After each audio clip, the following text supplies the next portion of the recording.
Reliving a nightmare. Family and friends of 4 people killed in a 2018 crash reacting to the arrest today of the driver, who Florida Highway Patrol says was under the influence of alcohol. Blake Delapaz faces charges of DUI and vehicular homicide following the death of 4 of his friends, including his girlfriend. Robert Bradfield with the latest tonight on the details now released nearly a year and a half after the crash. Bright students with promising futures. Hayden Rollerson, Isabella Garcia, Alicia Littlejohn, and Cameron Bell remembered by their families and a high school coach. Their lives taken in a June 2018 crash in Gilchrist County. All these people are such good people and they were good kids. Casey Gibson was Garcia's world history teacher and wrestling coach to Bell and Rollerson at Sandalwood High School. The two seen here during a team huddle. Blake Delapaz was a wrestling teammate and friend. He's now charged with DUI and vehicular homicide after the Florida Highway Patrol says his actions caused the crash that killed them. I know it hasn't gotten any easier for us because I think about them all the time. I was very honored to be their coach.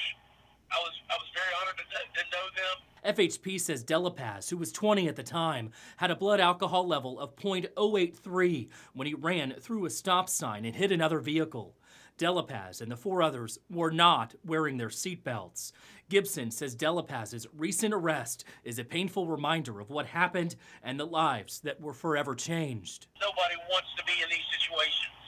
Nobody I know of is ready for this kind of event to happen. Littlejohn's mother sharing this message to First Coast News. We hope that this will serve as a cautionary tale for other young people to avoid driving recklessly and drinking and driving, as well as getting into a car with anyone under the influence.